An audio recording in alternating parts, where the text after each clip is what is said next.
Special Prosecutor in the Ken Paxton case, Ken Schaffer. Thank you so much. You bet. We appreciate it. So you may have heard about this published report that says there is a deal in the works, pretrial diversion, where if the Attorney General follows certain terms, he can avoid jail and the felony charges will all be dropped. Right. How surprising is this? Well, it's pretty surprising, and the reason why is because a month ago, I was in talks with Paxton's lawyers about that type of agreement.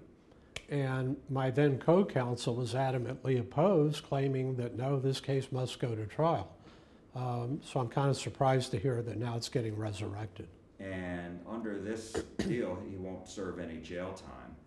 And should people be surprised that the Attorney General under this deal would not be going to jail and the charges will be dropped? No, they shouldn't be surprised at all. I mean, look, when we indicted this case, we understood there's a very realistic possibility that even if Paxton was convicted, a jury probably wouldn't put him in prison. He'd be a convicted felon, but we always assumed he would probably get probation.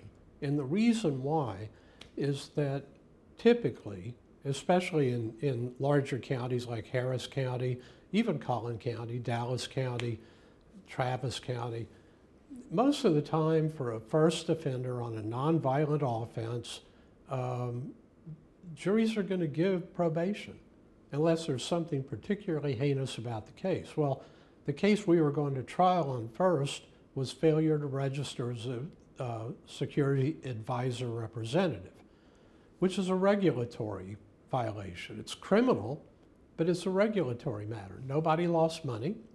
He failed to file forms that he was required to file by law, and because of that, he committed a felony.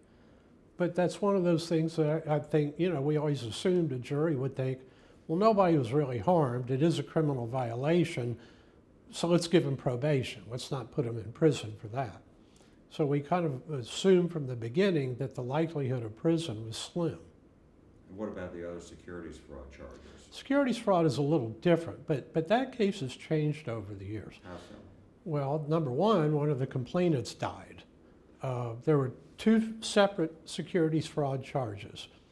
One involved a man named Hochberg, the other one was Byron Cook. Unfortunately, Mr. Hochberg is dead. He died a couple of years ago, so that case is gone. So there's one securities fraud case left. The securities fraud is not that, the allegation is not that he lied to somebody to get them to invest and they lost money as a result of that lie, but rather it's a crime of omission.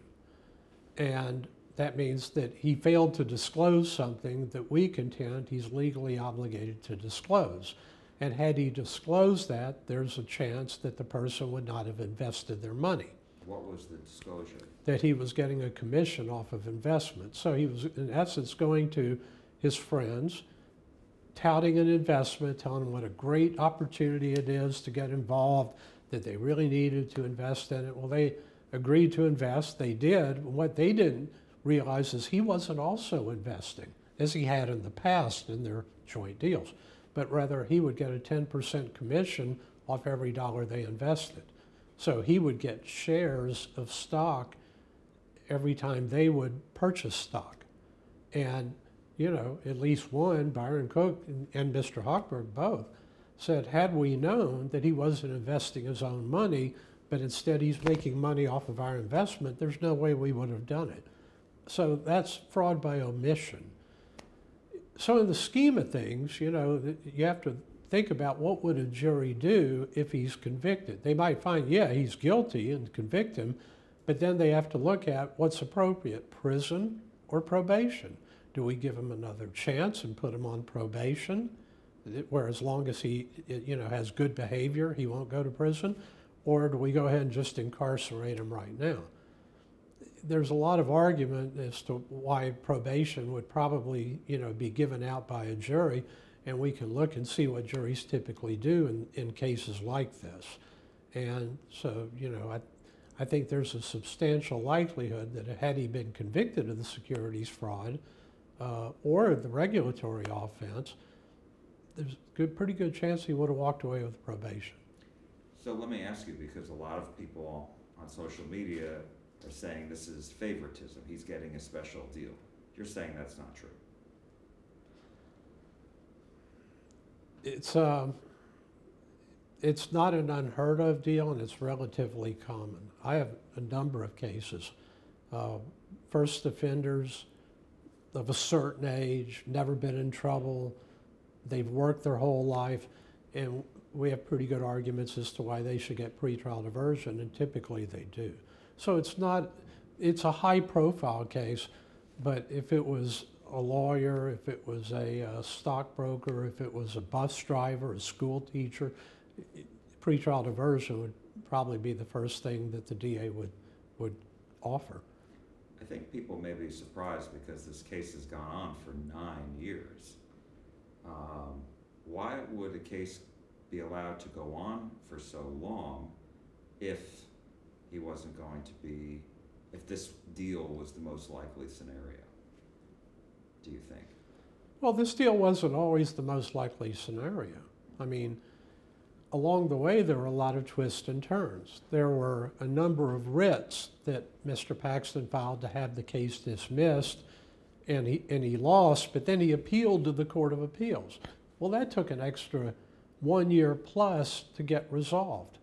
Court of Appeals eventually rules against him. They send it back to the trial court. Then we filed to change venue to Harris County because of excessive pretrial publicity in Collin County and our inability to get a fair trial. The case gets moved, they appeal it. Spends a year or so on appeal. We win, it comes back to Harris County. Then they move to disqualify Judge Gallagher, saying he can't go along with the case. Gets appealed, that takes another year, goes back to Harris County. Then we have the flood here, which shut our courthouse down. Then we had the pandemic, which shut the courthouse down. Then the payment issue was on appeal. And so, because you haven't gotten paid. Well, yeah, I mean, we haven't been paid in 7 years. And so that's been on appeal because we're not willing, or I wasn't willing, to spend weeks in trial in a case where I'm not getting paid.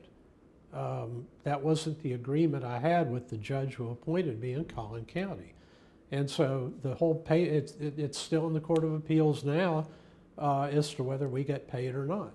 How much money are you owed when you look at all the hours that you've billed and not billed yet? Hours that I've billed that the judge ordered Collin County to pay, but now it's on appeal, it's probably around $60,000. There's probably another $150,000 or more that I haven't even billed yet, because there's no point in billing it knowing that we're still litigating the payment from 7 years ago. So we haven't been paying this case 8 years, and every year it's taking more and more and more time, and it's actually costing me money to prosecute the case, which is the reason that I told the judge if she wasn't going to delay the case in order to let the Court of Appeals rule on the payment issue, then I'm prepared to withdraw from the case. I can't keep financing the Ken Paxton prosecution. I don't like the man, but I don't dislike him enough that I'm going to spend $100,000 or $2,000 to prosecute him. Last question, if you had to do this all over again, knowing what you know, would you have signed up for the case? I will never do work for the state of Texas again unless I'm paid up front in advance. It is the most untrustworthy client I've had in 42 years of representing a lot of charlatans, a lot of rogues, a lot of hardened criminals, and they are more honorable than the state of Texas. I will never do this again unless I'm paid up front. Former Special Prosecutor in the Ken Paxton case, Ken Schaffer, thank you so much. You bet.